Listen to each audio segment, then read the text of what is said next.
15వ తేదీ డిసెంబర్ నెల 2025వ సంవత్సరం. ఈరోజు దేవుని వాగ్దానము. రోమీయులకు 5వ అధ్యాయము 8వ వచనము. దేవుడు మన ఎడల తన ప్రేమను వెల్లడిపరచుచున్నాడు. ఎట్లనగా మనం ఇంకనూ పాపులమై ఉండగానే క్రీస్తు మన కొరకు చనిపోయెను. సహోదరి సహోదరులారా, దేవుడు మనల్ని ఎంతగానో ప్రేమించాడు.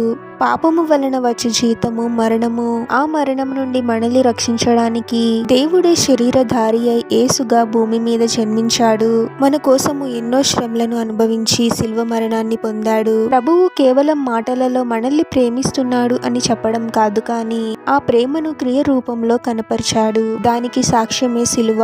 మన స్థానంలో ప్రభువు సిలువ వేయబడి మనం అనుభవించాల్సిన శిక్షను ప్రభువు అనుభవించాడు. అప్పటికీ మనము ఇంకా పాపులమే. మనము పాపులమై ఉండగానే ప్రభువు మన కొరకు చనిపోయాడు. ప్రభువు ఇన్ని శ్రమలను అనుభవించి సిలువ మరణాన్ని పొందడానికి కారణం మనపై ఉన్న గొప్ప ప్రేమ. మనల్ని నిత్య నరకాగ్ని నుండి తప్పించాలి అనే ఉద్దేశంతో ప్రభువు మన శిక్షను తాను అనుభవించాడు. ఎవరైతే వారి పాపముల నిమిత్తము పశ్చాత్తాపపడి ప్రభువుని రక్షకునిగా అంగీకరిస్తారో వారి పాపములన్నీ క్షమింపబడతాయి. వారు నిత్య నరకాగ్ని నుండి తప్పించబడిన వారే ప్రభువు ద్వారా నిత్య జీవాన్ని పొందుకుంటారు. ప్రార్థన.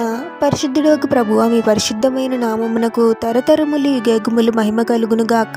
మరొక నూతన దినంలోనికి మమ్మల్ని క్షేమంగా ప్రవేశింపచేసిన దేవా, మీకే స్తోత్రం తండ్రి. మేము ఇంకా పాపులమై ఉండగానే మా కోసము ఎన్నో శ్రమలను అనుభవించి శిలువ మరణాన్ని పొందారు ప్రభువా. మీరు మాపై చూపిస్తున్న ప్రేమను, మీరు పొందిన శిలువ మరణాన్ని మర్చిపోయే వారముగా మేము ఎప్పుడు ఉండకూడదు తండ్రి. మీకు వ్యతిరేకంగా మేము చేసిన ప్రతి పాపమును క్షమించండి ప్రభువా. మీరే మమ్మల్ని పరిశుద్ధపరచండి తండ్రి. మా ఆలోచనలు, మాటలు, క్రియలు వాక్య ప్రకారము ఉండే విధంగా దీవించండి తండ్రి.